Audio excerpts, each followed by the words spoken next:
Ladies and gentlemen. Uh-oh. It's time for the Early Bird Special. Bringing you the best stories from the world of sports and sports entertainment. Now, here are your hosts, Sparky and Burdick.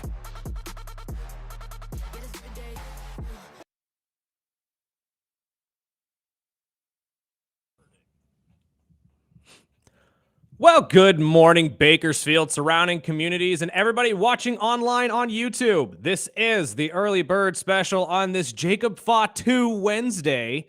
I'm Chris Burdick. That is Sparky. Sparky, good morning, my friend. Top of the morning. Let them know what they're in for. We got a jam-packed show. We're going to get into some NFL news before the Samoan Werewolf joins us at 7:30. Plus 24KG will jump in and talk wrestling with us. And 8 o'clock, we'll get into the NBA, the Eastern Conference Finals, the Western Conference Finals, which can be closed out tonight. And then at 8:30, the long and waited snacks. Plus, I've got some referee questions from him from last night's game. Honestly, there are a lot of questions. And this is the benefit of having snacks, especially somebody who just came back from an NBA referee clinic, which we also need an update on that. It should have been about a week or so since he's been to that. So maybe he's got an update. Maybe you got some good Maybe news. he got some good news for us. We'll see. And then we'll wrap up the show after snacks. We'll preview tomorrow. We will have Bakersfield legend Kevin Harvick joining the show ahead of his race this Saturday, where he'll actually be racing his son for the first time right here in Bakersfield. We'll have that and much more. Text or call in anytime at 661-842-2000. And like he said, we're streaming on the Early Bird Special YouTube channel. Find us on all social media platforms. YouTube, Twitch as well. If that's your jam, we are on Twitch. You can find us on Instagram, TikTok, Facebook, all over the social media world. Honestly, this is not a show you're going to want to miss in video. Because I shouldn't even say hopefully. We have had confirmation that Jacob will be with us via video. So if that works, which we tested yesterday, should work perfectly fine. Yep. It should be a great show, and hopefully you guys will be watching. And if you have questions for Jacob, if we have some extra time, we will hopefully be able to toss out a couple of them. Text them in, 661-842-2000. We hopefully will be able to get your questions out. No promises, because we don't know exactly how much time we got with the man, and we don't want to keep him. But there is OTAs starting up this week, and a few players headlined not showing up. Yep, absolutely. And I mean, we talked about Yarin yesterday not showing up with the Pittsburgh Steelers, but I mean, was anybody really surprised? Yeah, he's not even a Steeler yet. Yeah, he's not even signed with the Steelers. So I don't know why we're all expecting him to just magically show up to the Pittsburgh Steelers OTAs. But the one that the world is really talking about is the fact that Kirk Cousins did not show up to the Atlanta OTAs, amongst others. He's not the only player that didn't show up for the Atlanta OTAs. I saw that Kyle Pitts, Ray McLeod. Yep. And I mean, okay, Ray McLeod and McGinty, the right tackle and all of that stuff. Although McGinty needs to be there. I don't know why the heck Caleb isn't there. You had an awful year last year, sir, and your job is in jeopardy. You need to be at every single practice you possibly can be. Ray McLeod will most likely be there as soon as mandatory practices begin. Kyle Pitts, that one's a little interesting.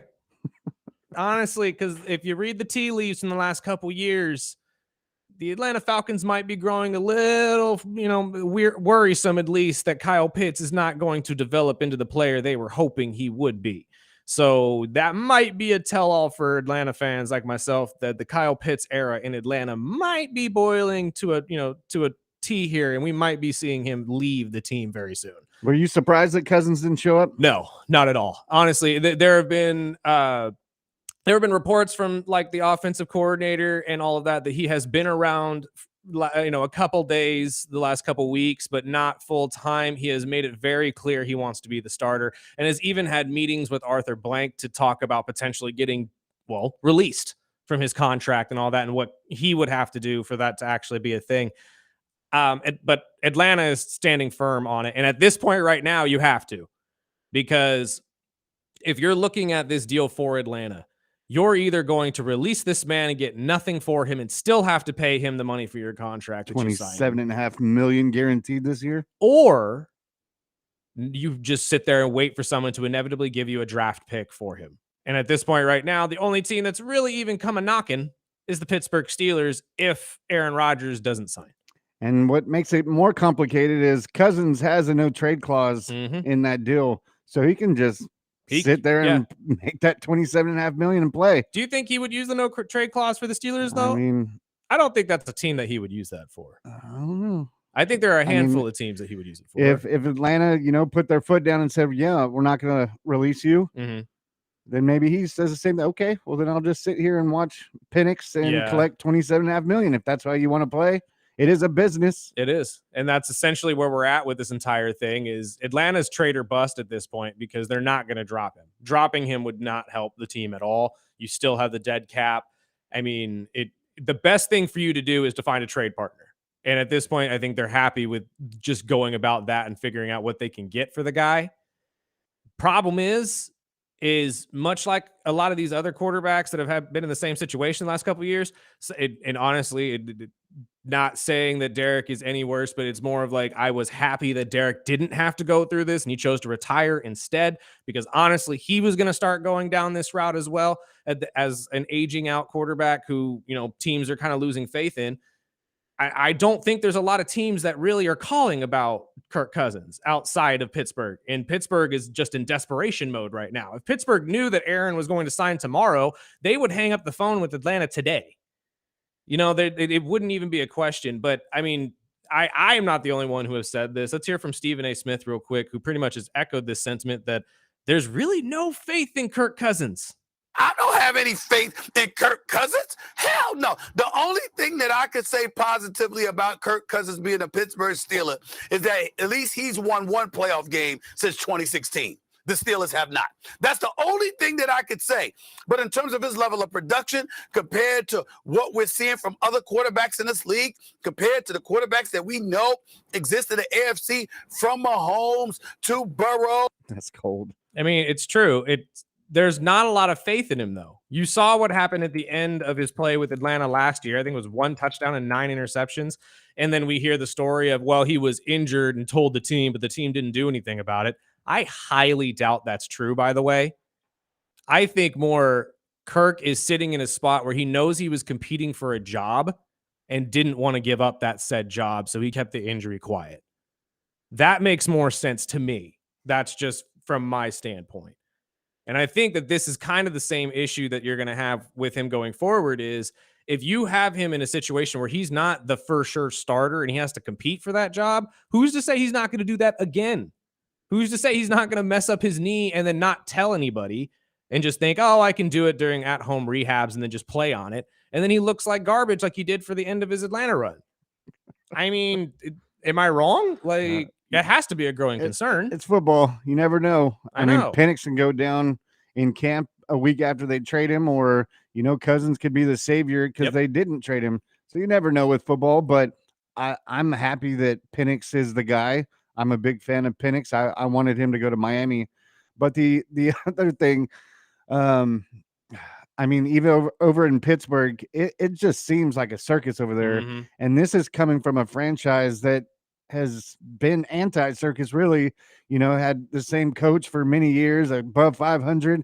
And I think if even with Rodgers, I wouldn't be expected if that all comes to an end this year, because the Steelers just look like a dumpster fire, and we'll see. I mean, even Terry Bradshaw came out yesterday, and this cracked me up because watching Bradshaw on Fox, I mean, the guy is getting up there in age, and he gets away with saying some stuff that he probably shouldn't on the air. He's the Jesse the Body Ventura of the NFL Live. But his quote says, what are you guys going to do? Bring Rodgers in for a year? That guy needs to stay in California, chew on some bark, and whisper to the gods out there in California. Look, man, I know that a lot of old school players don't like Aaron. I get it. I get that you don't like the open-mindedness of him and stuff like that, but taking a shot at him like that and pretty much calling him a hippie, like, oh man, can you scream? Just, I don't know. I don't want to talk about Terry like that. He's a great announcer. I get it. I do. And for him, it's probably just incredibly frustrating because it's his old team and it's a team that he played with forever and he has a lot of pride in. So to see your team be in this kind of a situation with a quarterback that has pretty much played 3-card monte with you all summer, I get it. I understand. And he's right. It's a joke. At this point, this is all a joke. It's like, and I know I've been defending Aaron, saying that I don't believe that he's really wanting the attention on him. It's just kind of forced there. But at this point, it's like, okay, dude, decide, figure it out. Because now you're wasting everybody's time. I think we'll get some news here in the next week or so. I know it's only a week-long OTA, but the mandatory stuff comes up, later in June. And he's going to have to sign at least a week or two before that because he needs to get ready and obviously get the stuff down there. Yeah. So I would assume you're right. I would assume we hear in the next week or so. But then again, we've been saying this since the draft. So I really don't know. I think there's a there's like a 30% piece of me that thinks that he may just say, I'm done. I retire. I don't want to play anymore. And I mean, even if he does sign with Pittsburgh, you think he's the quarterback that can save them? No, not anymore. Like if we're talking about the Aaron Rodgers that came out of Pittsburgh, out of the Packers. Yeah, absolutely. Yeah. But the one that we saw with the New York Jets, I mean, I get it. It's the Jets. And as I've said a million times over, I will try not to judge you if you were a quarterback of either the Jets or the Browns in the last couple decades, but you're also Aaron Rodgers. So there has to be some sort of level of expectation. Yeah. And I mean, yeah, you were Aaron Rodgers. So I believe he can get back to at least 75% of that? Sure. 80%, 90%? Sure. Is he going to be all the way back like he was MVP level? I'm going to calm down on that. I don't know. I don't know if we're going to get that high. But so this is Ryan Clark just talking about what Favre would be. Is he a bust or is he not?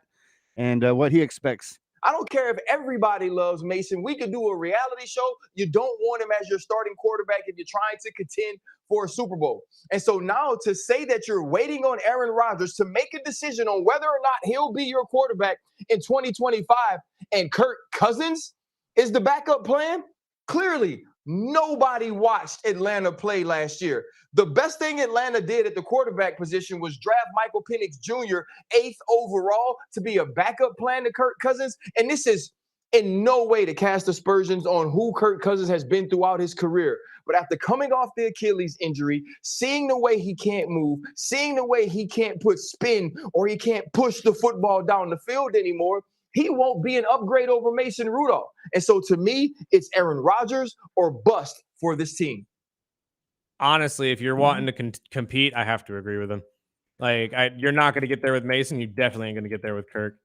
So your best chance right now. I think all three options are screwed. I mean, that's fair. I just think Aaron puts you in the best opportunity to get there. Yeah, the better option of the three, probably. Yeah, absolutely. If you're lucky. I mean, he's just getting older. And what we saw the last 2.5 years, 3 years, I mean, counting the 1 year he had to sit out after one game. Mm-hmm. But I mean, that took him 2.5 years. In press conference, he was saying it just took him to get his feet down and get used to that offense. And it's starting over. I mean, I know he's a veteran. He can play, but you're going into another circus with DK Metcalf. And I mean, it's just going to be a circus. And honestly, that's why I believe that that's why I think there's a big piece of me that believes he's going to retire. Because that might be the best option. That might be the best option. All that drama. And that's opening other conversations where, maybe this is the last year Tomlin is in Pittsburgh. Maybe that's that time. I don't think so, because I think Tomlin's a stud.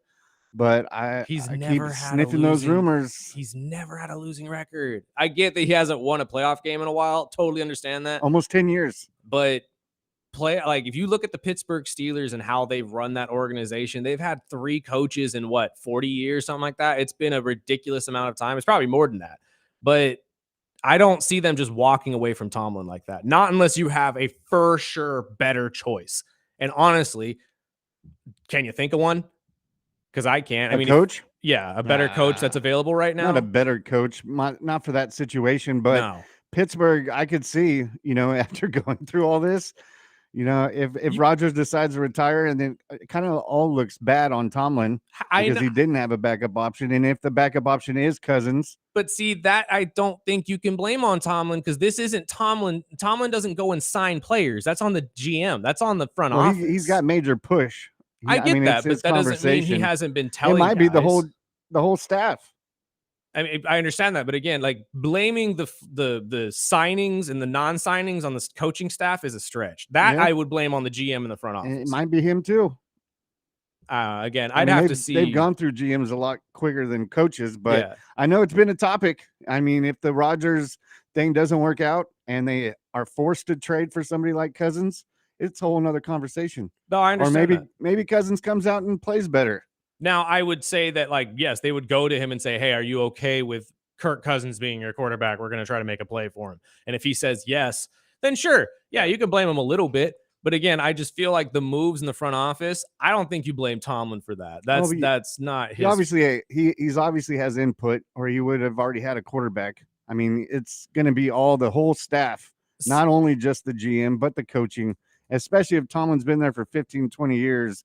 You can't say that he doesn't have some type of input on what his team looks like going into OTAs. I understand that, but I'm also sitting here thinking that if that were so the case, he got his guy with Will Howard. There he goes. And maybe we all look stupid and Will Howard comes out and he's the next Ben Roethlisberger. Who Right. knows?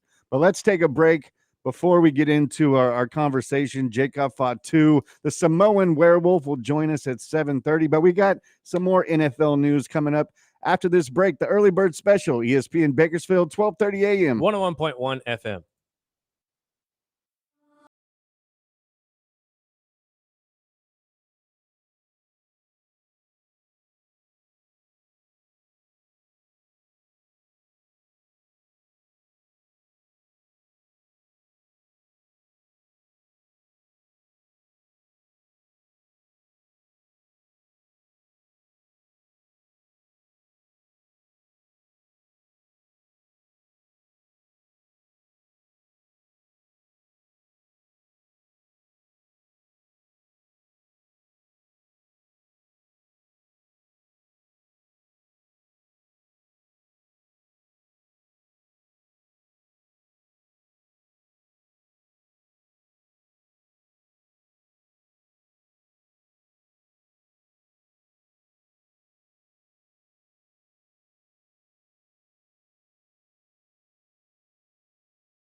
Welcome back. This is the early bird special. Real quick before we get to our special guest of the day, got a little more news out of the NFL as some others didn't show up to OTAs this week. James Cook being the other major name from the Buffalo Bills that did not show up. The starting running back has been under contract negotiations with the team and has seen a lot of others get paid, at least decently money. You know, I mean, they're not getting paid great money out in Buffalo unless your name is Josh Allen. Great. I mean, again, and there are some. I'm going to play this audio first, and I want to get your thought on it. Okay. And this is from Tim Hasselback. Yes, I believe it was yesterday or a couple days ago. And they were talking about this exact problem of James Cook not showing up in the contract negotiations. Well, before we play the bite, or at least Tim is making the argument that maybe it's because of Josh Allen's stellar play why the team is so hesitant to pay guys like James Cook. So let's hear from him real quick. I think they trended to run the football more, which is why James Cook had a good year, probably why he's a little frustrated. And I think that was good for the offense. But I think also what you saw is a little bit what I was talking about with Baltimore, in that, look, Josh Allen is one of the, if not the best quarterback in the game. And because of that, he just elevates the play of people around him. So as you try to figure out where you spend your resources, and you've had some older players on your defense, you do it that way. But Mac Hollins was a special teams player that had a career year. Khalil Shakir, was basically a virtually unknown guy who ended up having a career year and did get paid and rewarded. So I think what Buffalo is counting on is, when you have an elite player, to raise the level of the guys around him. And so obviously James Cook would be an important part of that, but that is definitely, what teams are doing. And look, if you look at the Chiefs, they've done something similar as well. When you look at what they've done at receiver, remember the fear when Tyreek Hill left, but it's what people have done when you have a superstar at quarterback. Now, obviously I am a fan of Josh Allen, and the argument of him being so great is why you can't, or you are hesitant to pay other players. A little bit of a stretch in my opinion, but what say you, my friend? I mean, running backs, it's up and down with either team, but when the guy rushes for 16 touchdowns, yeah, I think it's more of the part of the business where, he's hinted that he wants 15 mil a year, and I think they'll work it out. I think that's a fair number. It is. I genuinely believe that's a fair number for the market of a running back right now. And honestly, the importance of that position coming back to the game of football, I think we've seen with the Eagles specifically that everybody's now starting to see you need a run game to make it to at least the deep in the playoffs. And my argument against Tim Hasselback here is, who's to say that the stellar play from everybody else, Mac Hollins, Shakir, and Cook being three names on offense, didn't help Josh look that good? Now, granted, I'm not saying Josh doesn't make everybody else look good, but you have to have players that are at least capable of looking good. Yeah, it's a team sport. And we're talking about the brother of another all-pro running back. So who's to say that Cook isn't just as good as his brother was for Minnesota? I mean, I don't get the argument. He won that position for a reason. Absolutely. He's a hell of a player. And if they don't want to pay him, I know a couple other teams that would love to pay him. Absolutely. And other news out of Buffalo, newly signed pass rusher Joey Bosa is dealing with a calf injury. And it looks like he won't be returning till at least training camp. But the often injured vet, he's only played 28 games out of 51 in the past 3 seasons. And I think that's probably going to be what the norm is with him in Buffalo. And I personally think the Bosa they're getting is going to be like a third down kind of situational Bosa that they pay for. But we'll see. It's only the first couple of days of OTAs. I believe they'll pay Cook. I don't think it'll be 15 mil, but I think they'll lock him in. And I think the presence of Josh Allen kind of helps players like Cook, the young players like Shakur and other ones, that they want to stay in Buffalo. They don't want to go elsewhere. But if they don't want to pay him, but I said, someone else will. It's like you said, though, there's a market for Cook. There's a big market for Cook. He'll go to a whole bunch of different places and be a starting running back for him. And honestly, you cannot tell me that having Josh Allen as your quarterback does not benefit you as a running back. It's just like playing with Lamar Jackson. When you have a dual threat quarterback like that can destroy people when they run the ball, I want to play with that guy. Yeah. It's just like when Cam Newton was in the league. They wanted to play with that guy for a reason. You know what I mean? Like, it's just all about who you're playing next to that really can just make you look that better or that much better. And I agree with you. I think they get the deal done. I would say you at least structure it around 15 million, maybe make it like a little less this year, but he gains more throughout the years Some he plays incentives for. type Yeah, thing. incentives, exactly. But I don't know. Maybe the jury's still out if you're talking about the Buffalo Bills front office. Maybe they need to see more. Maybe 1 year of good play from Cook wasn't enough for them to really justify paying him $15 million. Because let's not pretend like he's had this his entire career. This was a Yeah. career year for him last year. Mhm. And honestly, usually when players are on a career year, it's the year before or 2 years before their contract deal. is up, and then they go downhill once they get the money. So maybe Buffalo's just trying to stay away from that kind of a thing because he does have 1 year left on this contract. So I know a lot of these players don't like playing under a year, guarantee, but sometimes you just have to do that. And maybe this is going to have to just be a prove it year for him in order to get that $15 million. And a quick note before we go away and take our break.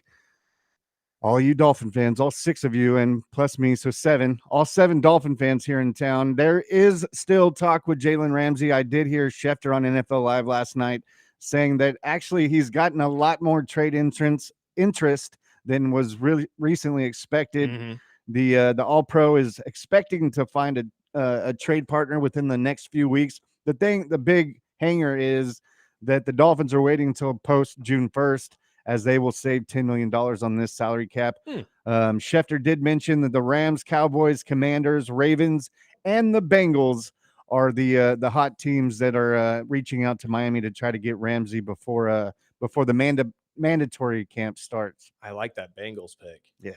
I know. Well, I know, but hear me out on this because the Bengals they're in a desperate need for defensive help, especially if you need to ditch, or I shouldn't say ditch, but you need to move on from Hendrickson because you're not going to pay him the money you want. I agree. It's stupid. But why not bring in somebody that has an established contract that you can kind of build around? You know what I mean? And it helps your secondary, which was god awful last year. And the contract that they will get, Ramsey is under contract till 2028. Exactly. So they're going to take on a deal that you're going to have to it's carry. not going to be cheap. No, not at all. And that's why I'm thinking maybe Cincinnati makes a run for this and maybe you chip Trey as part of it. Maybe you figure out a situation where you can swap the players, and then that way Trey gets paid in Miami. I know there's been mentions since draft time that the Rams were interested that a reunite, but well, I mean, there's a lot of teams. I'd much rather see them Cowboys or Commanders. As long as it's, I don't want it in the AFC. I just don't want to see them. Cowboys, though, we're really going to hope it goes to the Cowboys. Okay, I mean, ship them off to no, you're right. You're right. At this point, it's just like me with Kirk Cousins. At this point, I really don't care who takes him. Just take him. Somebody take him. That's all I care about. We'll take our break, and hopefully we'll line up Jacob Fatu to join us right after this break. The Early Bird Special on ESPN Bakersfield, 12:30 a.m. 101.1 FM.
Jungle Beats?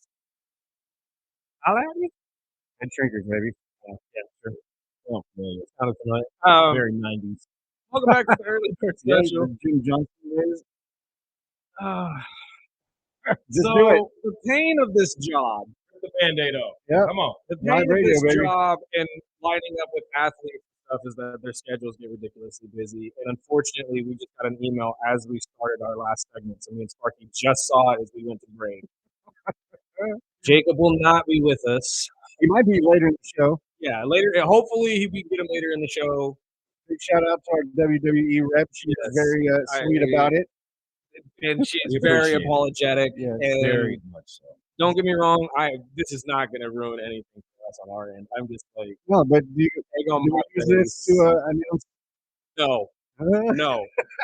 They don't What- get to know that well, one yet. I No will more tell now. you, We- before we look like jackasses, it is live radio, and that's what happens This is with what happens schedule all the time. conflict. But we did get an extra, some extra sugar, I would say, back Yes. from the WWE. No, They are throwing us an extra bone, as KG mentioned. So we're going to get some extra love. They hooked us up regardless from the Yes. get-go. That's why I'm not mad about this at all. The fact that we had gotten anybody for this show was I was- a blessing. When they said they were going to get us, I thought, oh man, just anybody but the Miz. Yeah. Come on, we love Miz, man. We That's love Miz hilarious. around here. But sadly, they yeah. had a schedule conflict, and she's getting back to me before the end of the show, and we'll reschedule and we'll pump it up just like we always do. I know. That's live radio, baby. Yeah. I'm so sorry though for everybody who was watching the stream and like is super excited. I'll show you my notes right Oh, here. yeah. Look at this. I've been up since 4 this morning. I'll pump. I had a whole list of questions. He had a whole list of questions. He had a whole list. I'm telling you, this, But we will make this it work. happening. This is happening. We're not lying to you. I had a lot of people texting saying, "Is he here?" I'm not No, lying to you like your parents did. no, that's not what's happening. But But no, that let's, is live we radio. didn't get our segment with KG, so this works out This fine. does. This does. So It's all right. The regardless, twin will the work. twin is here. We'll roll with you. The The baby longest Fatu. cousin. And you Yeah. know what that was going to be part of my promo for this is that we were going to unite Jacob with his long lost doppelganger. You know, You got the gold wolf, you got the Samoan werewolf, you know, hey. yeah, just saying. I was hoping you could actually do like an impression, so we could have brought you both in at the same time, and he would have been like, "What the heck?" So, Well, hopefully I'll get my all gas, no brakes liner before. yeah, I mean, again, we'll see how that goes. Hopefully, we'll have him before the end of the show. If we don't, we will have him before the show next Friday here in Bakersfield at the Yes. Dignity Health Center.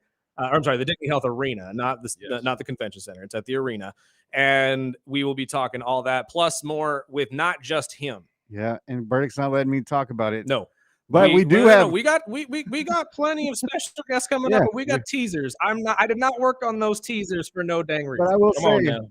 Kevin Hardwick will be on the show tomorrow. I know serious. that for sure. I Sure? locked it in. I Are locked you- it in. are we you- locked that one in. He landed in Bakersfield yesterday, so he will be on the show tomorrow. Yes. So, and we're efforting with a lot of other athletes as well. But as Sparky did just say, we didn't really get our full segment with KG, so we will jump into that right now in hopes that we hear from others later on. But Kimball, I have one question to talk to you about because this has been surrounding the internet for the last couple of weeks. Right ahead. So we had the announcement, I believe, what was it, last Monday, that WrestleMania will no longer be in New Orleans for WrestleMania 42. The rumor is that they will be moving it back to Vegas because of TKO's quote-unquote strong relationship with the city of Vegas, and people are not happy about it. Essentially, what the WWE has done is they went to the city of New Orleans and said, hey, we're taking away WrestleMania, but we're giving you Money in the Bank in 2026. Plus, I believe they will get another big PLE down the line, maybe your Royal Rumbles or your or maybe like a SummerSlam down the line. Correct.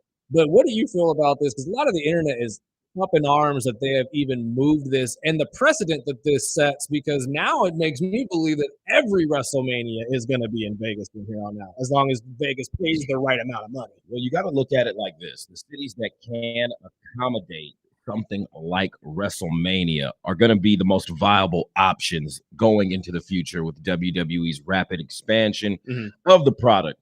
So whatever happened in New Orleans for them to be compensated with PLEs and future events, hey, they lucked up. But also, you got to look at the city of New Orleans. Yes, they've got a great Super Bowl team, Super Bowl arenas, and everything else, historically that would attract an event like WrestleMania to there. But with what we've seen at this past year's WrestleMania, why wouldn't you have it in Las Vegas? And I make this argument to say, WrestleMania is almost like a traveling act. It gives a chance for fans all around the world to come and convene in this one place and celebrate WWE.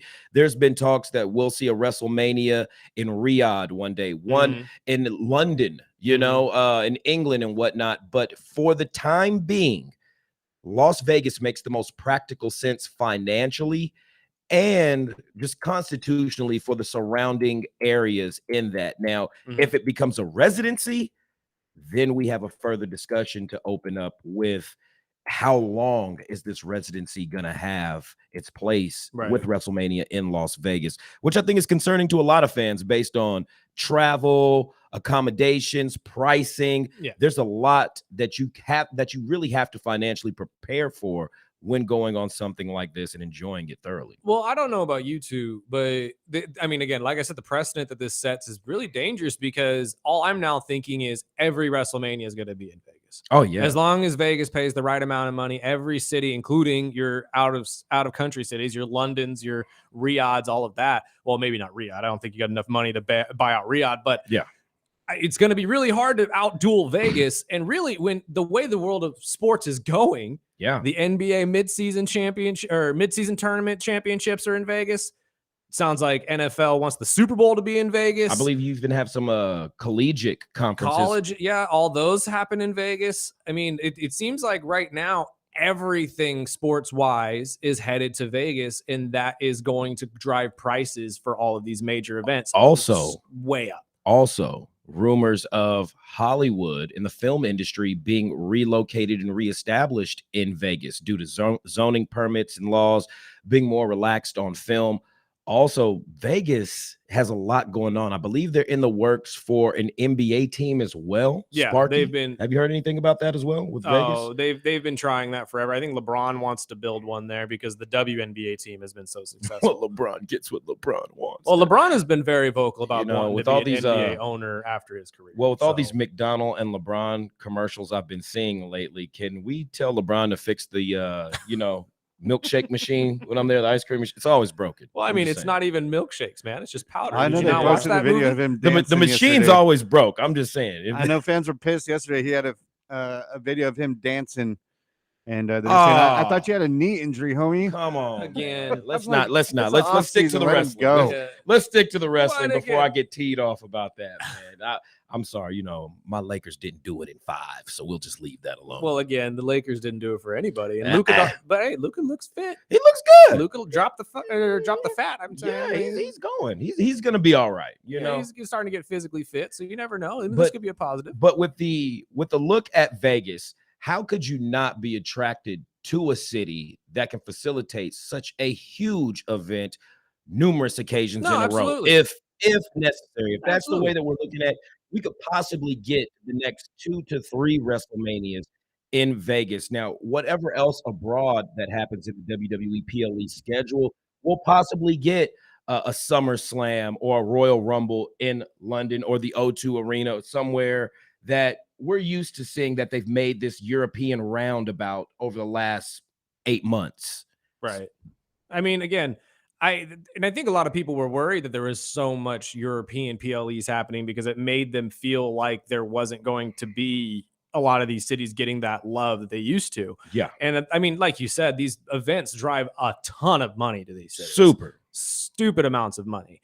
And I've heard so many wrestlers talk about it that there are a lot of people that enjoy wrestling that look like they'd be on government assistance and pull out literal wads of hundreds and spend it on nothing but wrestling and stuff that's around wrestling. So the amount of money that Vegas is going to get from this is stupid high. Not just that, the tourism spike. Yeah. Wherever WrestleMania goes, that city is injected with a flood But- of nearly 100,000 more plus spending fans. That's Business. my point, though, is that not a bad thing that you're taking that away from a lot of these other cities and giving it to a city like Vegas who doesn't need the help? Everybody goes to Vegas because it's Vegas. Yeah. We You go don't- there they to don't- spend money or Yeah. win money. We don't, I mean, I shouldn't say we, but I don't go to Vegas to go to a sporting event normally. Like if it's there while I'm there, absolutely, I'm down. But I'm not going to Vegas because of a sporting event most of the time. Yeah. I'm usually going to Vegas because it's Vegas and I want to gamble my money away. Yeah. So I mean, it's WrestleMania. Hey, you can gamble your money away on a sports team now, Right. thanks I to know. the Allegiant Stadium. yeah, absolutely. And that's my point, though, is that like if I'm the city of New Orleans, I am pissed, Little bit. especially if I live in the city of New Orleans and I bought tickets already. Yeah. And I'm sitting here thinking, oh, heck yeah, I get to finally go to a WrestleMania again. Well, you've also I've got to make mention of the wrestle conventions that book a year ahead of time Mhm. once they know where WrestleMania is going to be, Mhm. that are now basically booty up. Yeah. You know, it's all bad for them. And Yeah. I don't know how they can recop, move, reschedule, refinance those deposits. But when you book an arena, not too sure how that goes, or a convention center, or just a mass place where people will be gathering for these WrestleCons, you've got to factor in the fact that you're losing so many lucrative opportunities now that those people who organize or own those are up in arms and highly upset as well. Absolutely. And honestly, it is I don't really know how to explain it, but when you keep giving Vegas all of this attention, it just it takes away from a lot of the other events that you're trying to pull in different cities. Like no Agreed. one's really going to care about SummerSlam going to Minnesota Yeah. or around anywhere else if we automatically know it's all going to And Vegas. also these historic wrestling cities lose their historical reference, Yeah, their exactly. prestige. You know, there's a lot of good wrestlers that come from Minnesota, North Carolina, the Florida region, and the ones that we just off top know about. So with that being taken away, more so to speak, are we going to get those references to the Kurt Hennings or the Nature Boys or the Arn Andersons when we have shows or events in those regional territories or cities where that Hall of Famer or person that's being referred to is from? Yeah. We're losing that essentially out on a quick little history lesson on how long WWE's been around And as well. Before we move off the topic into my next one, because I do want to get your thoughts on this whole AAA Worlds Collide PLE that they announced and the Evolution one that they finally announced. I got as one well. for you too. Interiorly for the company, another talking point that has been thrown out that I think is interesting. Does this not make The Rock look really, really bad? Because The Rock was the one who came out months ago and made the announcement to everybody on a SmackDown that it's coming back to New Orleans. And now Triple H essentially threw egg on his face and said, nah, never mind. Well, something happened. Somebody somewhere, communication wires got crossed. Whether it was a financial decision and the board all had to, cognitively come together on one agreement. Is New Orleans the best fit because we've already dedicated promotion to it? Or can we, as they like to use the word, pivot in case of an emergency if things don't work out and double back to Vegas? Now, of course, that looks bad. Much like, like you said, egg on your face. Is it unredeemable? No. Right. No, they still get PLEs, but yes, it does look like there's some type of conflict of communication in the higher ups of WWE's executive branch when we're being told one thing and we get another. Now, as fans, we're just going to eat it up. There ain't nothing we can do about that. But my concern would be for the investors, the product investors. You've got a lot of commercial time, a lot of advertising being poured into WWE right now. Almost too many. Almost. I know. Honestly, the amount of ads on the ring Saturday mat and night. stuff like Oh, that yeah. was actually pretty scary. So That's the one thing I do like is the match ones, but the PLEs when they like the Saturday night's main event. yeah, Right. that was clean. That was too much advertising breaks. I like what's going on in the ring. mat looked great. Yeah. I'm gonna keep it real. Sometimes when they have one in each corner 5 around the logo. It's I starting to look worry. like a UFC. I worry, like, how good is that for the traction of the wrestlers in their gear? And is this the reason why we've been seeing kind of an increase in injuries? You know, the Zoe Stark injury. Did that happen because of the texture of the mat, the logos and whatnot? That's been a topic. Yeah, it's starting to bubble. So I know, if but that's I don't an think issue, Zoe's injury was because of that. That was a springboard that just came down weird. well, Like I actually they'll listening throw to, those into that. listening to Busted Open talk about that. Bully made a very good point, Which that was very really nasty what it to see. is just a really bad timing situation. Zoe went too early, Kyrie went way too late, and unfortunately, it ended with what we saw. Yeah. So Well, that just brings up the question, because like a lot of the smaller wrestlers, whether that's Lyra or, I mean, we're seeing a lot of slippery, and especially with the ropes, like when they're getting up on the ropes, especially I see that a lot with Penta. Yeah. Well, I don't know if that's just his I style. think it might be sometimes the gear, maybe the sweat, and the oils, whatnot, not being all the way wiped down in between breaks on the ring ropes. But nonetheless, there's an air of caution that I see most of these superstars exercising when they're in the ring. The awareness levels has increased dramatically, because one thing is, you want to be a safe worker. Mm-hmm. You don't want to be the guy that's like, man, I'm worried about this and that. And that's, from what we've come to see on the outside, is what they care about the most inside the business. Mm-hmm. So hopefully all these things can be resolved. But one thing I was going to bounce off you guys before you get into the other stuff is, I read yesterday that the WWE is reportedly considering asking fans to stop cursing as of Raw, especially for the televised you stuff. got the button? You got the button? You got the beat button You right would now? We don't have Okay, one. all right. But with each passing year, this supposedly Triple H has been not impressed with all the cursing. Well, they've been for that for years. They've been extra profane lately. You're never gonna get it. Yeah. They're talking about pulling fans out.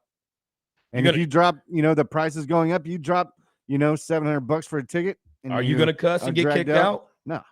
Not for $700 a ticket. And honestly, like, who's to say that who's to say that people aren't going to do it, and then you're going to throw out the wrong person? Yeah, and you can't kick out an entire somebody. front section on the hard camera. If you've ever watched Stadium Lockup, they can. There's cameras everywhere. That's true. Yeah. Now I think about it. And honestly, but no, just something I read yesterday, and I knew we were going to get to it with Jacob. So I was like, I wonder, maybe I'd ask KG, but I know there was some wrestling stuff going on, and if you haven't got your SmackDown tickets, next Friday, WWE will be here in town. It's been a long time before we've gotten a televised event, especially the day before a PLE. And so I'm pumped. Man. Even our buddy Chris Flo hit me up last night and said him and his wife got their tickets, their first ever event. Congratulations. It's going to be a lot of fun. I can't wait for that show. You're potentially going to see John Cena and Logan Paul. Yeah. For those of you Logan Paul fans. So you think we see Cody?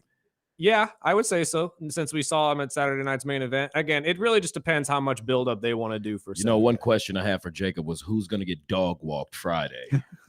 But since I'll save that again, well, hopefully by then we'll be able to talk to him as he's locked in for Money in the Bank. Yes. Hey, look, he'll get his match with Solo. As the High Chief would say, you gotta get in where you fit in. Hell, all gas, no brakes. You know what I mean? That's my guy. Well done. We're looking forward to see you, Jacob, man. We're looking forward. Yes.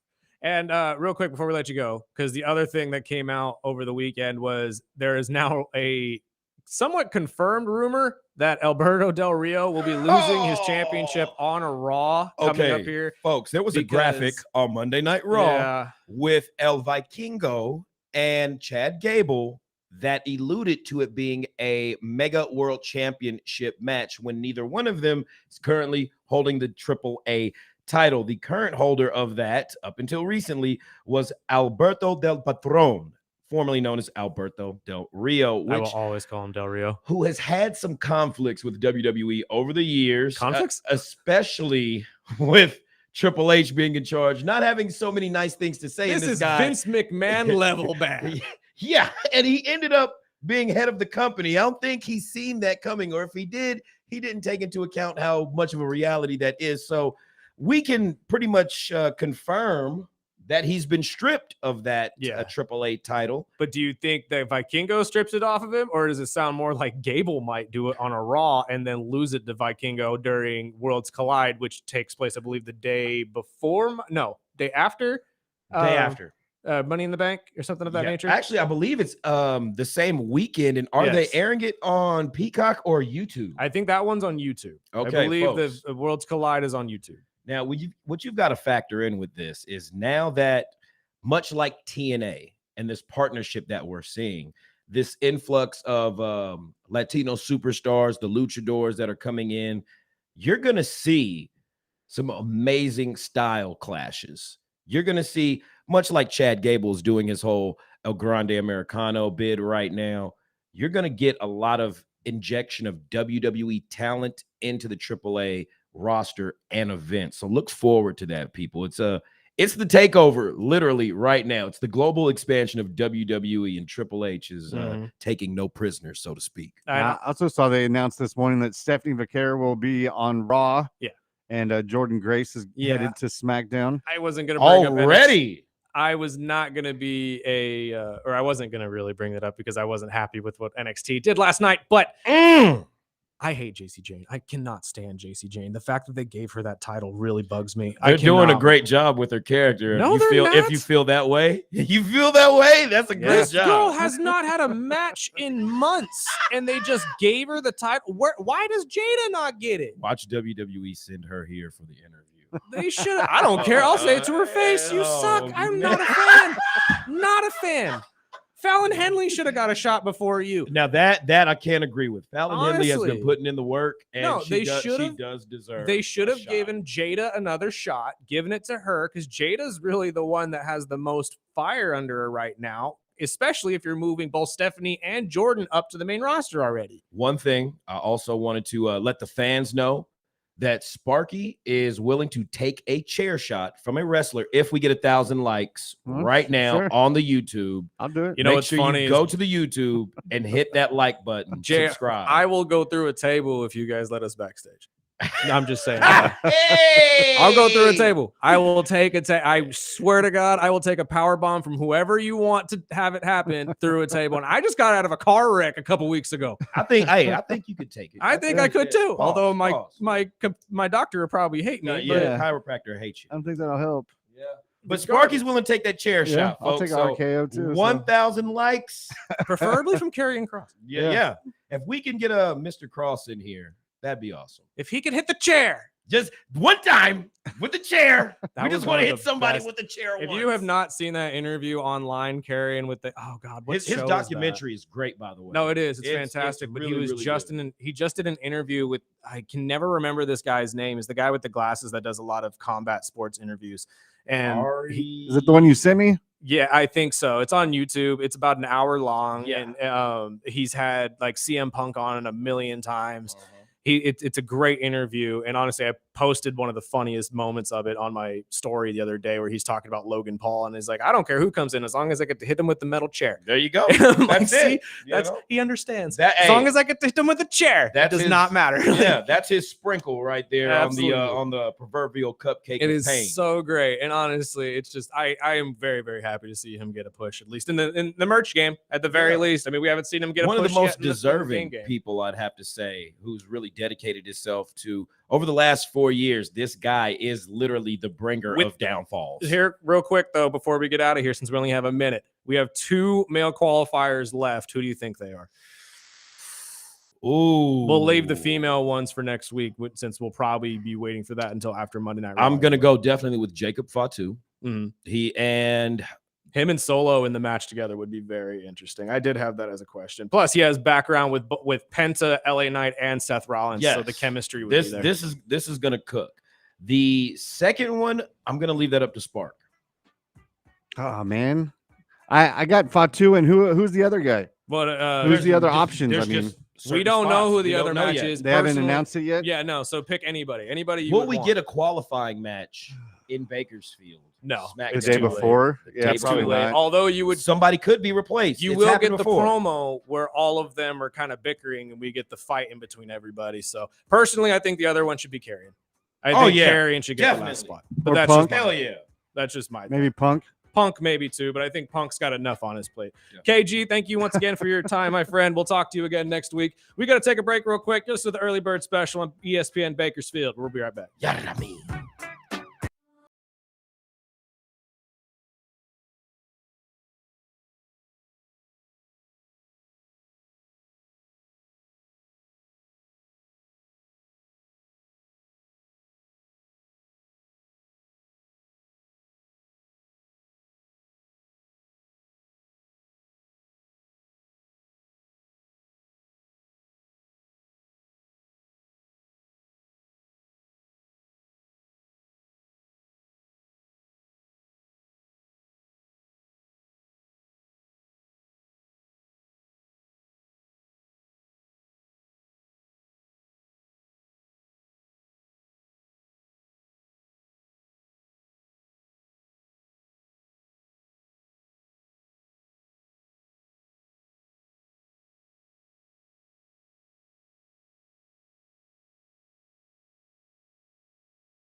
Welcome back.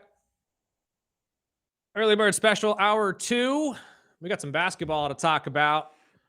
Before we do that, I did want to throw out Alabama's Ryan Williams and Ohio State's Jeremiah Smith have been named for the cover of EA Sports College Football 26. Now, let's hope that it doesn't go the way that the last one went and we have another Madden curse on our hand, because if you look at everybody that was on the cover of last year's NCAA football game, you had Travis Hunter, who obviously went first round. He's the only one, though, because everybody else in the cover, your Quinn Ewers and your, what was the running back from Michigan? I never remember his name, but Edwards was the last name. Neither of which went very high in the draft. And actually, if you go even further to look at the giant picture they put of everybody and all the players from all of those teams, most of those guys actually didn't get drafted very much. And the deluxe edition of the game will also feature Reggie Bush, Tim Tebow, and Ednard Robinson. Ooh, okay. I like that. I like that a lot. Usually we'll do our Wild Thing Wednesday, but we shuffled some things around, so I had to throw this out. Bill Belichick's girlfriend, Jordan Hudson, and his ex, Linda Holiday, have been offered a boxing match to settle their beef. Celebrity boxing founder, let's do it. Damon Feldman proposed the idea after their Christmas party. Let's do it, dude. That would get more views than Paul v. Tyson. Let's go. And they announced that they are engaged. The battle for Belichick. Lucky old man. The battle for Bill. Let's do it. And we, heck yeah. Before I get yelled at, we do have to throw out the Oilers did win Game 4. Oh yeah. To go up 3-1 on the Stars last night. I mean, are we surprised I called that? The Florida Panthers can lock in their series with the Hurricanes tonight. Game 5 up 3-1, 5 p.m. start. I am kind of hoping the Canes stay alive. I think it'll be a lot better playoff hockey if we get maybe a game 6 or a game 7 out of this. It'll be a stretch if we get a game 7, though, to be honest with you. With the way that the defense has been playing for the Panthers, and really vice versa when you talk about the Stars against the Oilers, this final has pretty much been set. It's going to be Oilers and Panthers. That's just my personal opinion. And are you going to say the same thing about basketball? No. It's going to be the Pacers and OKC? Well, I mean, it's that one's more of a lock in my opinion, but I mean, if there's one team that is just mastered the art of the comeback, it's probably the Knicks or the Pacers. So it wouldn't surprise me if the Knicks made this a series. But after watching last night's game, and again, I said it yesterday, if the Pacers score over 120 points, you lose. That's exactly what happened. The Pacers tried to give that game. They really tried their hardest to give it to the Knicks.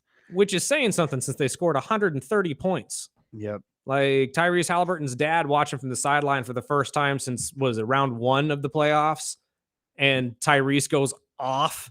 Yep. No became coincidence. The first player in NBA playoff history to post a 30, 15, and 10 stat without a single turnover. That's what really was impressive to me. Since they started tracking these stats, that's the first time. 0 turnovers. I mean, there was plenty of turnovers. It wasn't just him. No, it wasn't from him. No. So, because that game, that first 8 minutes of the fourth quarter was ugly. Absolutely. I mean, again, the entire game was really back and forth. The score ended 130-121, but the Knicks really pulled in between 4 or 5 points late. And I mean, they were even winning in the third. No.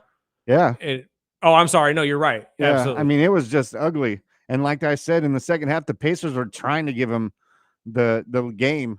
And I mean, the one good thing I will say, the Pacers have got into Brunson's head, because he does not look like the comeback player of the year or whatever, the clutch player.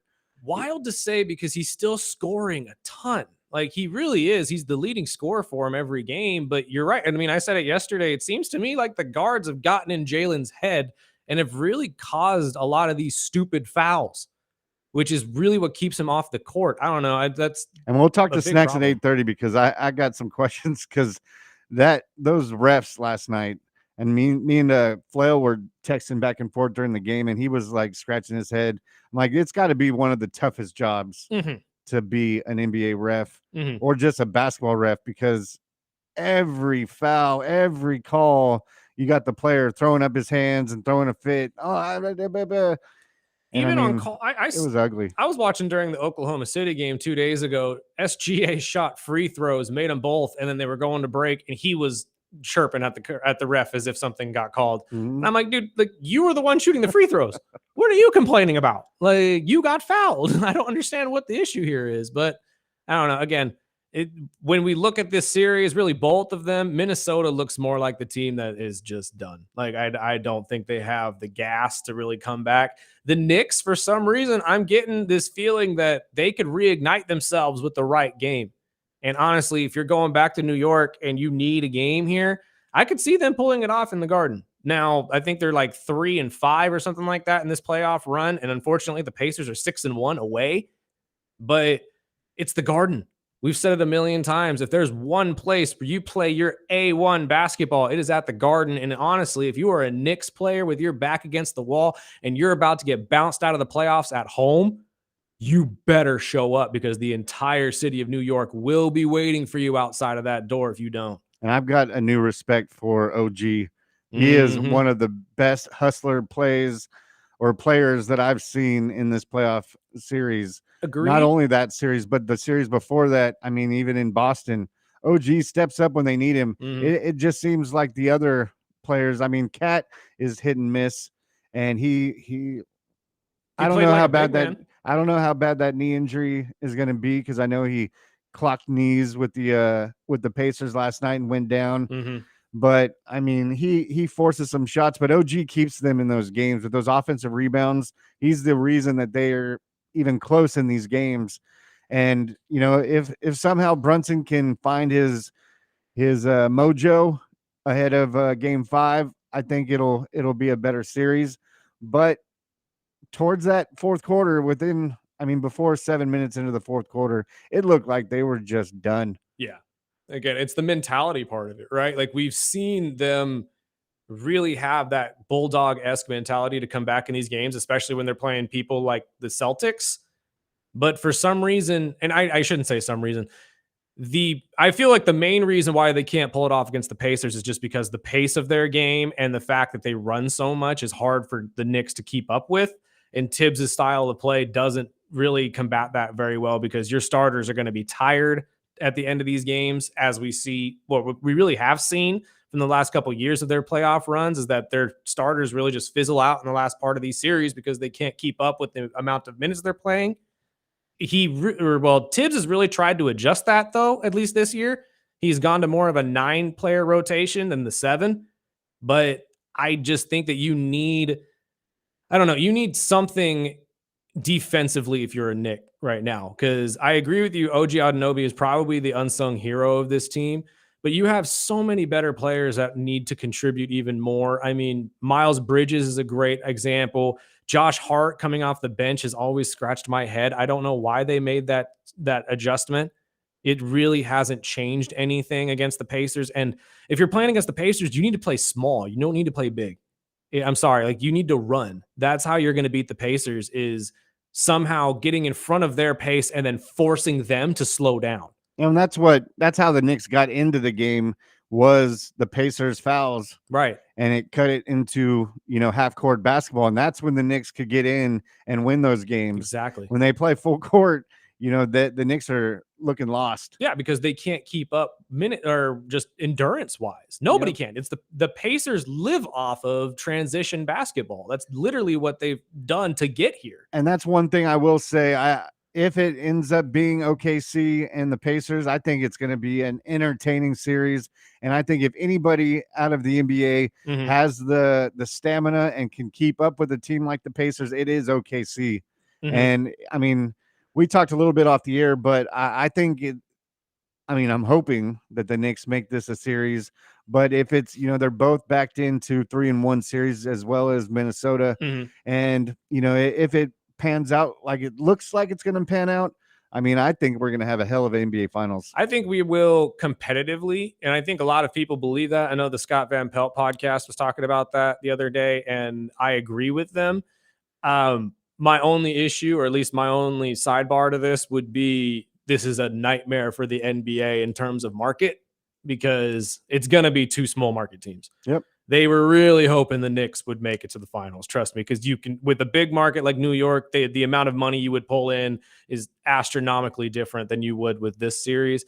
And although it's cool to see that we have, I think this will be the 7th straight champion that's going to be a different team for the NBA. They've all kind of done and ran the numbers. It hasn't helped the NBA in terms of viewership. I know a lot of people believed it would if we got more teams involved in these championships and we didn't just get 2 teams for 10 years, it would be different. It hasn't developed the viewership at all. In fact, it's made it more it's fluctuated the viewership more than anything. And now we're facing another Milwaukee v Phoenix final, which although incredibly entertaining, great basketball, in terms of marketability and money made for the NBA was awful. The viewership was minuscule compared to a lot of these other ones. And I think you're running into that same issue here if you get Oklahoma City and Indianapolis. Although it's cool to see 2 smaller market teams go after a championship, in terms of the NBA wanting more money out of this, they're not going to be happy. I'm interested in seeing how the ratings look just this year in the playoffs. It seems like the pure amount of comebacks alone should at least boost the numbers, that's right? what I was thinking. That's my thought process. And honestly, the amount of buzz that's been around the internet, both good and bad, has been fantastic because, all publicity is good publicity.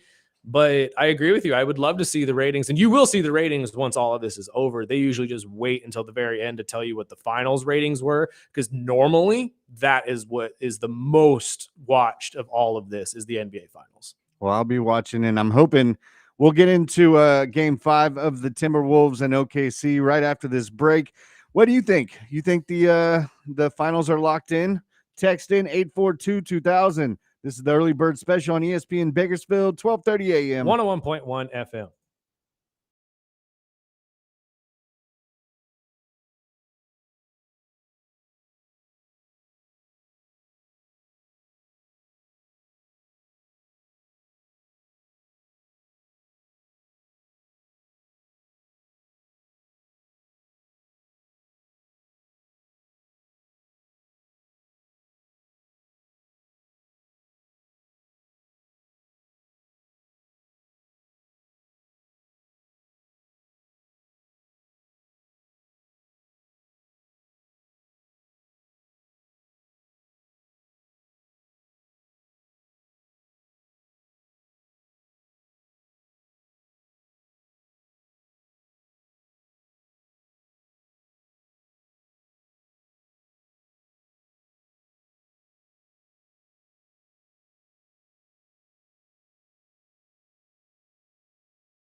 still one of the best entrances.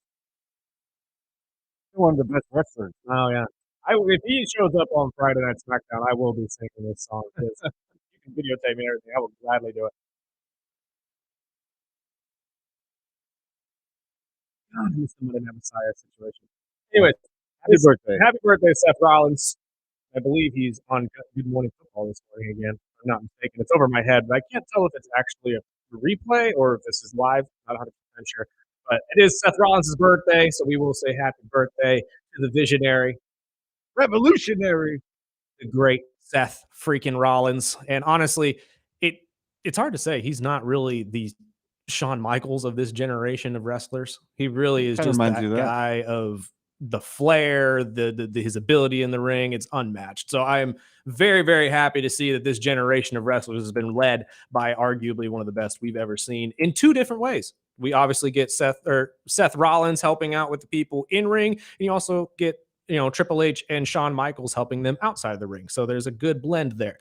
Real quick, though, before we leave the world of the NBA, we have a game to talk about tonight and a topic that I want to bounce off you, my friend, because the internet has really started to hate the way that they've seen a lot of these games end, including the way the game ended last night, or I'm sorry, 2 nights ago for the Thunder and the T-Wolves. Now, if you've noticed, and I've said this for years, I don't know why teams haven't done this and they've just started doing it, but when your team is up by 3 and you have, I don't know, 15 seconds left in the game and the opposing team is trying to shoot a 3 to tie the game, why would you not use your team's bonus and just intentionally foul, or I guess not intentionally foul, swipe at the ball before they take a 3 and force them to take 2 free throws instead of getting their shot at the 3-pointer?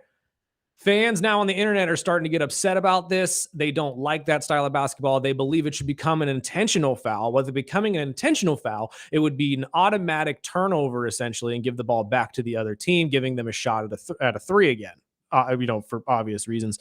However, or actually, I think it would be. So they'd get the 2 free throws and then the ball. I believe so. Yeah, I think that's exactly how it would go. I don't like that. I think that's a little bit of a stretch. And honestly, they were talking about this in the Scott Van Pelt podcast. And I think Scott said this perfectly. So I just want to throw it to him real quick. And then I'll get your thoughts on this, my friend. The internet wants to change the end of games now where you can't foul when you're up 3. So they can only shoot 2 free That's throws. like when you lose a bet and everyone wants the books to void the bet. Yeah. You lost the bet. This is the rule. Everyone has said forever, foul when you're up 3, foul when you're up 3. And now we want to. So now you see the team do it, execute it Perfectly 3 times. because earlier in the playoffs they screwed it up. Correct. And now they're saying it's an intentional foul. I'm like, no, it's not. It's a reach. He's going for the ball. It's not an intentional foul. Every foul at the end of games in college in particular, you're fouling, you're intentionally fouling. But you Go for the ball. correct. You know? I just don't understand why everybody wants to fix everything that doesn't need to get fixed. This is part of the game. It's a strategy. I agree. I So- think it's part of the game and you have to let it go. It's unfortunate you're down 3. And honestly, we've seen it happen. Tyrese Halliburton did it against Cleveland. Make the first one, miss the second one, get an offensive rebound, and score again. Boom. It's part of strategy. It's just part of the game. So what say It's you been do? there forever. I think I'm surprised more teams don't do it. Mhm. But I mean, if I was dropping $1,000 to go see a game, yeah, it sucks that that's how the game's going to end. But it's a strategy. I mean, it's just I would reach out and say it's almost as like kneeling if you've got the football and you've got it under 2 minutes and no timeouts. You're kneeling. What's the difference? You're kneeling it. You're killing the clock because you can. Yeah. And I think it's just a part of the game that you have to adapt to. And I mean, even that game, that was on the Knicks. They had opportunities. They missed free throws late in that fourth quarter that would have made it, Mhm. and stupid fouls. But I think taking away from that and making, tweaks, it's almost as bad as, the tush push talk. Mhm. They need to stop tweaking the game and teams can, draw up on the board and figure out. I would think more of my favorite thing is when you miss a free throw. And I mean, they've tweaked that rule over the years where, players can't, jump in. They have to wait the shooter has to wait until the ball hits the rim before they Mhm. can do it. I mean, I don't like that rule if you're going to talk about any rules, but it's a part of the game, Mhm. so I wouldn't touch it. I mean, again, I echo that sentiment too. That what you But said though. that'll be a good question for Snacks. Yeah, and I was planning on asking him the same thing, but it is weird to me, and I think Scott said it perfectly, Scott Van Pelt, that why are we trying to fix things that don't need to be fixed within the game? Like, it doesn't make any sense to me that we're trying to change the game because you're being a sore loser, essentially. Like, if you don't like that strategy, and I know this is a dumb statement in a way, but don't be down 3. Yep. You know, it's just like leaving the game up to the referees. Don't leave the game to the referee. Finish it yourself. There are strategies to get around that as well. If you know they're going to foul you, move the ball around. You know what I mean? Like it's different situations that like work this way. And honestly, I think more teams botch that strategy than they do make it work. The Thunder have just been successful in doing it 3 times in a row. And they're starting to get good at it, which is why, much like the tush push, a lot of people are like, oh, you need to ban that. No, you really don't. It's just a strategy. If you find a strategy to be difficult to get around, I don't know, formulate your own to try to, combat that. Or don't allow them to get into that kind of a strategy. Don't leave it up to the refs and be down by 3 with 10 seconds left. Make your shots. There are different ways to combat it, obviously. I also think that the NBA should add, now that they have the review, how you can review certain calls or certain plays. Mhm. I think if it's under 2 minutes, that should all, just like NFL, It should go to just the booth. automatically. Because last night, I mean, those 2 or 3 fouls right in a row on Hart was horse crap. I mean, the player tripped, and then the other player, when he landed on the guy's knee, the guy didn't have the ball. It wasn't a foul. It was a loose ball, if anything. But I mean, those are the types of calls that change the game, and it was just a headache It that really last is. 2 or 3 minutes of that game. But other NBA news, I did read Denver Nuggets point guard Russell Westbrook underwent surgery on his right hand yesterday, as well as something I wanted to throw out before we got into Snacks. But good old Sean Kemp pled guilty to an assault charge in a shooting, which makes this funny story is in March of 2023, I guess the incident stemmed from a theft from Kemp's tracked a stolen phone that was stolen from his cannabis shop that he has out in Tacoma. And according to his lawyers, one of the men in the vehicle had fired at him first. Kemp retaliated, shot back, and now he is looking at some jail time and a first-degree assault. So it's one of those wild thing stories. You never know. But Again, these types of situations are always hard to see, especially when it's legends like Sean Kemp. But stolen phone traced down to, turns into a beatdown doesn't exactly sound like a story that I haven't heard before. Right? So I don't know. It's just, I feel for Sean in a way because it's like, man, it's my stolen property and yet I'm getting charged for it.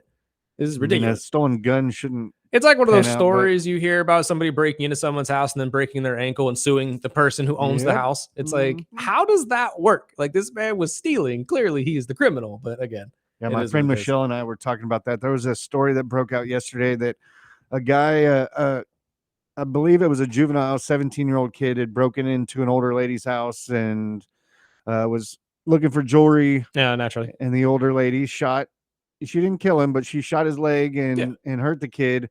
Well, now the family is suing the old lady, saying that, he's poor and that's the only way he knew how to make money is to steal jewelry, and she didn't have to shoot him. Like, what? Thanks, Aladdin. Prince Ali. Oh, no, I'm sorry. But We were talking Disney yesterday. Going down the cycle here. But no, dude, it's terrible to see, in my opinion, because again, Sean most likely is just trying to get his phone back, and it led to an altercation between the two of them. But it's also a good lesson for anybody who sits there and thinks that they can go and pull some vigilantism. Is you're gonna get in trouble for that.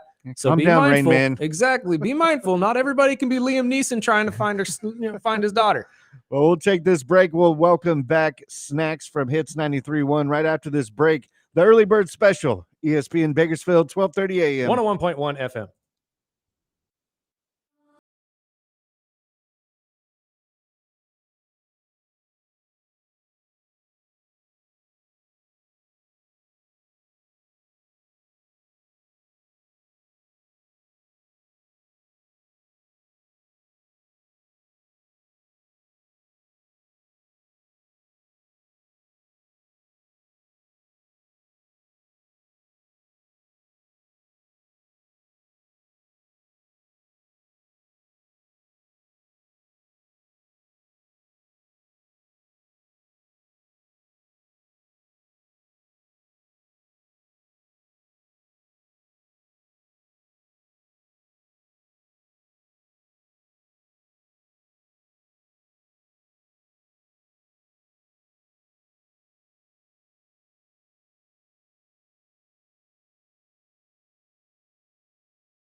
I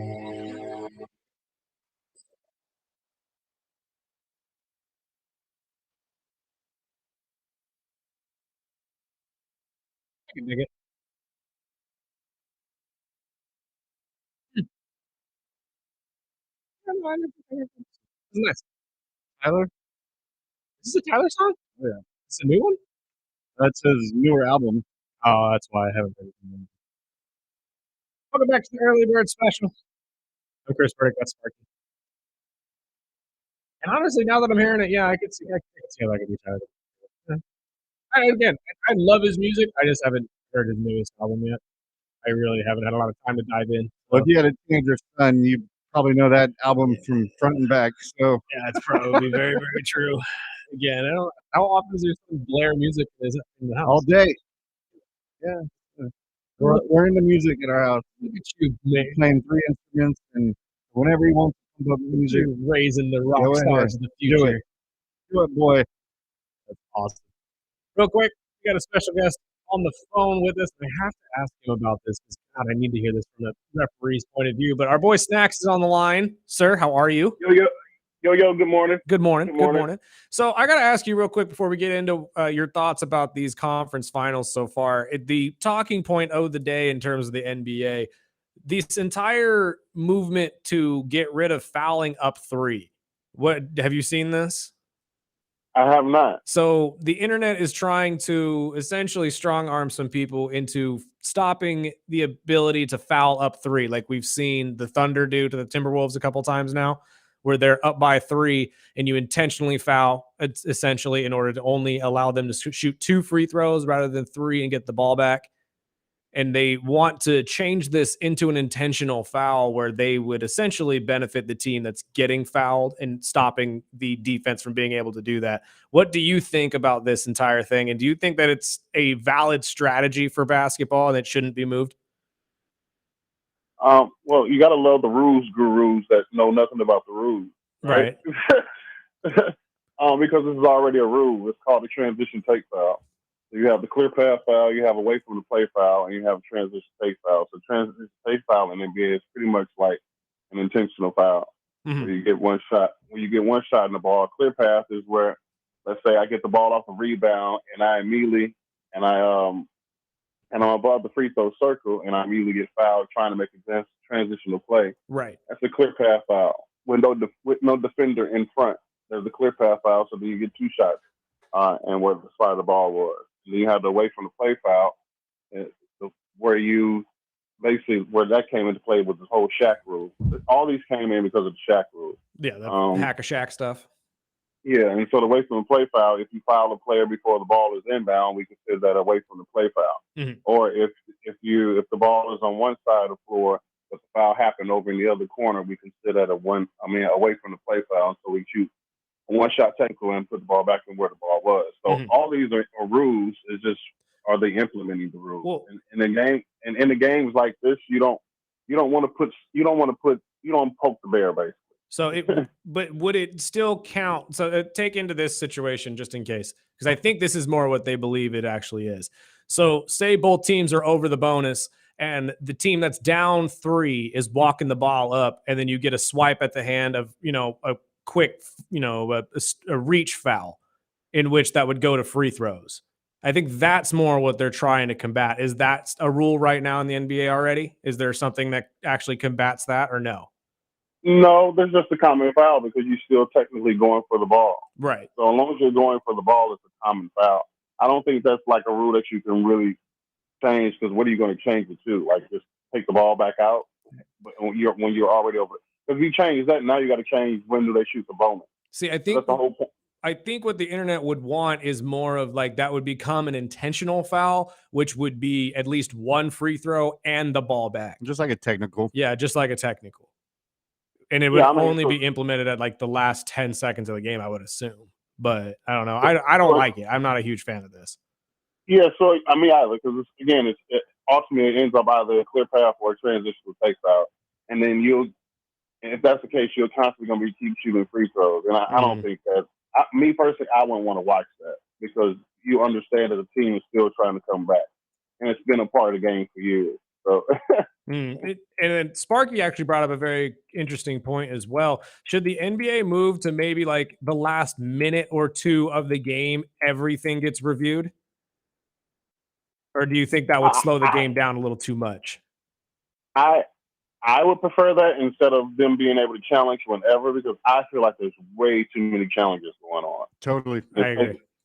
It's taking the humanization out of the game. Like now you're just basically telling a few referees that you're not human. One, two, we don't trust you at all. So what are we out here? What are we out here for? Like, and people forget. Like you take referees are like DJs. You take DJs away from the party, you really don't have a party. So you take referees. As much people say, I hate referees. Okay, so what are you going to do without them? And so I would hate that. I actually would like if they did that, because I feel like it's way too many challenges. Like I actually like watching the game after they go off, so I can fast forward through all the challenges. And it was the first time. I know refs get the bad rap, and I know they've got one of the toughest jobs in all sports, really. But just watching, this series in just on topic was the first time I ever saw a challenge being challenged and a foul, which had nothing to do with the challenge, be called, because the one on Brunson where they had challenged, but they knew they weren't challenging the play, they were challenging the foul.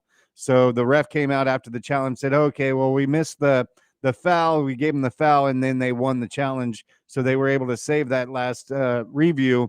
But the other thing is, the last 2 minutes, or really the last 7 minutes of the fourth quarter last night was just ugly. And I mean, the fourth quarter was just rough. But I mean, like we were talking about earlier, I mean, the Pacers won that game because Halliburton with no turnovers really helped. But the turnovers, that first 8 minutes of the fourth quarter was jungle ball. And the last 7 minutes is when it got interesting. And the Pacers gave the Knicks every chance to get back into that game. But those those back-to-back fouls, two of them on Hart, were just ugly. And I mean, those are the types of things, maybe the last 2 minutes, they take away the challenges and go, kind of like the NFL, where everything in the last 2 minutes of maybe the first half and second half are just a booth call, where, we don't have to go back to where the coaches are throwing, we want to challenge this, even though they already know. I think that would take away from it, but maybe that would get even uglier with more challenges in the last 2 minutes. What do you say? I totally agree. The funny part is, I asked a couple of NBA officials, I like, do you all like these challenges? And they actually like the challenges, because in the end, when you go to review for them, because they get graded every game. I don't think a lot of people know they get like a true grade every game, and so those going to replay ends up being a correct call anyway. So it looks good on their score. So that's why they don't mind going to okay, cool, I'll go to replay. It's gonna be a correct call, no matter if we overturn it or keep it the same anyway. But for me as a fan, it's just taking the pace and the slow and the momentum of the game down. Like every other foul, the people are hopping up off the floor. I'm with you, man. Let's just do it the last 2 minutes of the quarter, or of the period, or last 2 minutes of the half. Like kind of like the NFL, so it won't slow the game down. It takes the excitement out of it for me, I guess. So I totally agree with you. I can see that. And I mean, honestly, you also avoid messing up on a lot of these calls and these early challenges, which we saw early in the playoffs, because it seems to me like every time something close happens, a player's like, review it, challenge it. And it's like, dude, you only have one. Like, let's calm down on that. Not everything can get challenged. So I don't know. Maybe that would help them too. My players would hate me because I'm not challenging anything until I feel like it's a challenge, or I'm saving my challenges for the fourth quarter. Exactly. That's what I would do. I'm not using that challenge unless I absolutely know it would go the other direction, or we're in the last 30 seconds of the game and I need this ball. Like, that's the only time I would ever actually issue a challenge. But again, that's just me. But let's talk about the games that we're going to be seeing in the next couple days, my friend, because we actually might see two closeouts here in the next 2 days, starting with the Thunder and the Timberwolves.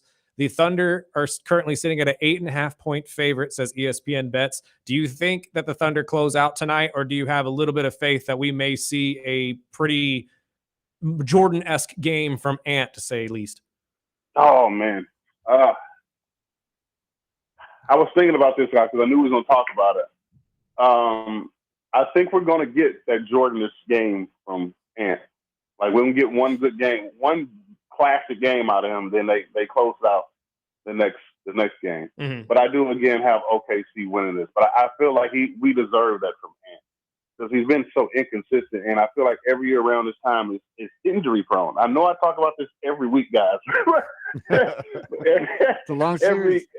Yeah, it's a long season, and at this point, it comes down to who can stay healthy. Mm-hmm. So I got OKC winning the series, but I think tonight we get that type of game from Ant. So there's also this talking point going around that the NBA will never accept a European player as its face. It'll always have to be an American. Do you agree with that? And do you feel like that's kind of why that we won't get maybe your Jokers or your Lukas or your SGAs as the face of the NBA? I mean, unless they want to run from it, they can't, because look at the last few MVPs. That's what I keep saying. I mean, SGA isn't that far away from America. He's just from our wacky hat up north. I'm just saying. He's just from Canada. And they were just talking about this, Jason Williams and Stephen A. and then we were talking about this yesterday about how American basketball is changing and European basketball is taking over. I mean, and then they put up their list. And I was like, oh, that makes sense. Because if Luka can stay in shape or actually gave effort on both sides of the floor, he could probably be MVP every year. He probably could.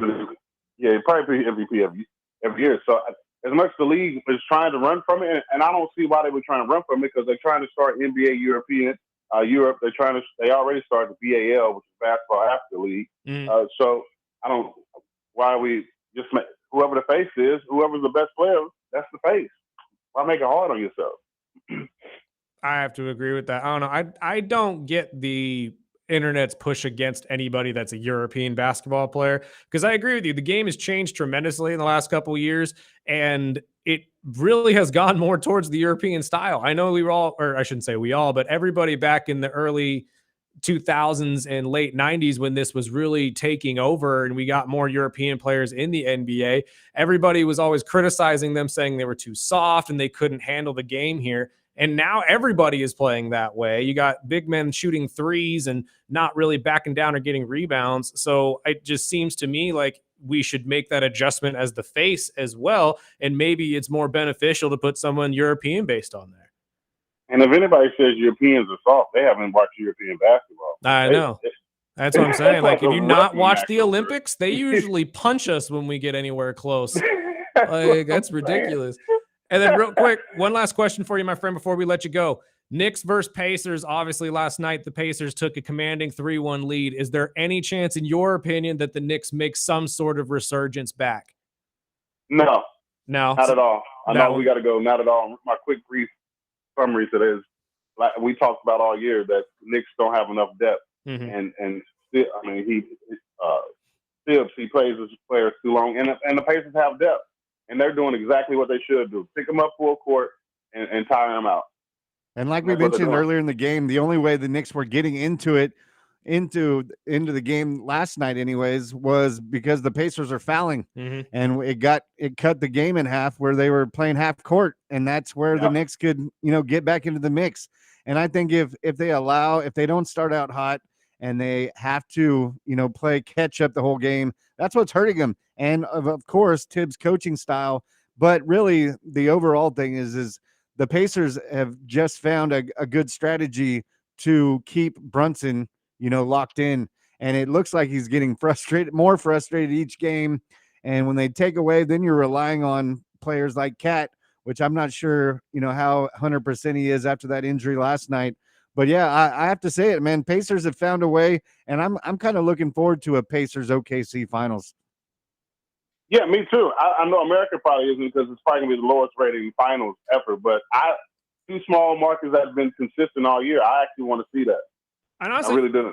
It's two young teams that have a lot of promise, so I feel like that should lure a lot of people in as well. But like we said, the Milwaukee versus Phoenix series a couple years ago definitely showed everybody that the viewership is going to probably be minuscule. So yeah, and I think this is good for the league too, to show that we don't always need superstars to make it to a championship. And that's kind of been destined the last few years that we've been seeing the teams that have the most superstars don't work.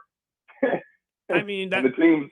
That's fair, but would you not would you not count Jalen Williams and SGA as superstars? Because at this point right now, I think Jalen has to be in the conversation too. Oh no, me personally, I would. When I'm talking about the average NBA fan, Oh, yeah. True. If it's not a LeBron or a Kevin Durant or a Luka, somebody that they're constantly talking about, it's like I don't want to watch that. But these dudes are balling. Like Right. This is basketball. Right. And that's why I'm saying, like, that's why I feel like it's just ridiculous, at least for SGA, not to be the face of the league, because this guy is squeaky clean off the court. He's probably one of the most Kobe-esque players we've seen on the court in a long time, and just winning his first of many MVPs, I would assume. I'm gonna say it. I mean, we'll get into it as the finals get closer, and we'll have you back on before then. But I gotta say, I mean, I like what I've seen out of the Pacers, but I think OKC is going to be a little bit too tough for them. I mean, they just seem quick and they are on fire. I know they lost by 40 something points the other night, but I don't see a team out there that can beat OKC 4 games. I'll trade 1 40-point loss for 4 wins any day of the week. Exactly. Yeah, I agree because we talk about debt. Which team has more debt? And OKC has had that all year. Coming off the bench, whether those dudes play or not, they just come in the game ready, ready to go and giving a day off. So it's gonna be a good series. I got those two in the finals. If anything changes between these two, I'm shocked. And honestly, having 2 all defensive players on the Thunder's team probably helps a little bit. That's all I gotta say. But thank you, my friend. We appreciate your time, and we'll talk to you here before the finals. Always love fellas. Y'all have a good one. Real quick before we let you go, any update on your referee situation on the NBA thing? Did you get the email? Oh, yeah, I got the email, so I'm moving on to the last segment of Elite. It's getting serious, so this is why. There you go. Fantastic. Awesome. Congratulations, Snacks. I appreciate it, man. Yeah, so I leave off in 2 weeks to South Carolina, where I get to sit down with all the big wigs. Well, keep us updated, my friend, and hopefully we'll have an in with an actual NBA referee. That's awesome. Yeah, hopefully I can get you guys in the NBA Summer League. Absolutely. There you go. All right, my brother. Thank you for your time, man. We'll talk to you soon. All right, brother. Peace. All right, we got to take a break real quick one last time and pay some bills. You've been listening to the Early Bird Special on 101.1 FM, 12:30 a.m. ESPN Bakersfield. And don't forget, go follow us on all social media platforms, Instagram, Facebook, TikTok, Twitch, and YouTube at the Early Bird Special. We'll be right back.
God, I wish copyright law was the thing. I know I listen to the stream all the time, and I'm like, you can barely hear my voice when we're playing music because it's always muffled. You can't play this. Well, I can't hear you. Exactly. Welcome back to the Early Bird Special. I'm sorry. We wish we could play you the music that we play in and out of the radio breaks. But if you're listening on the radio, you can hear them. And honestly, you can go on to ESPN Bakersfield.com and listen to our video stream there if you would like. However, Well, congratulations to Snacks. That's awesome. that is a really cool thing. I really hope that he gets in and at least gets to do the summer league stuff. That's really cool. And it's a great thing for him because it shows how much he has worked towards this. And I'm just very happy for him in general because I know this has been a big goal for him for a very long time. That's awesome. And let's be honest, how many times do you see a young referee out there with the NBA? Mm-hmm. It's not very often. I'll be watching the playoffs here in a couple of months or a couple of Yeah, years. he might Hey, be that's one- Snacks. He might be one of the head referees here in the next couple of years. You never know. Well, we You had never 2 texts this morning. One said Terry Bradshaw is completely right. The hippie needs to retire. know. Again, I see him as a hippie as well. Don't get me wrong. But let's let Aaron decide that. Let's let Aaron, make his decision. I hope it's within the next week or two. The other one said, "Oh man, was looking forward to Jacob Fatu, but can totally understand. Sorry about that. They're y'all. busy guys, and I hope y'all can book him again at a later date. Just let us know." We will have Jacob. We are hoping by the end of the week, if not next week, before the PL or before the pay-per-view and before them coming here to Bakersfield, June 6th. Go buy your tickets right now. They're still available. And again, as we said, we will have Kevin Harvick tomorrow talk about the race against his son, along with our friend Anthony will be in the house as well from the Well. Howdigi. I'm sorry. I drew a blank on how to pronounce his last name, but Anthony Howdigi will be in studio again. And I'm just giving you guys a hint right now. Jacob will not be the only wrestler who comes on the show in the next 2 weeks. Really? So follow us on social media. Who is it? I'm not going to be able to tell you. There's going to be teasers out there on our social media. Go follow us, The Early Bird Special, Facebook, Instagram, YouTube, Twitch. We're all over the place. TikTok. It's just go follow us. You'll see teasers all over the place during the week. And if you guess correctly, if you can DM us on who you believe is the mystery guest for next Wednesday, maybe we'll give you some swag. We got a little bit coming this way. But until then, hopefully we'll see you guys tomorrow, 7 to 9 a.m. right here on ESPN Bakersfield. We got to get out of the way for the great Rich Eisen. This has been the Early Bird Special. I'm Chris Burdick. That's Sparky. Sparky, let's get out of here, my friend.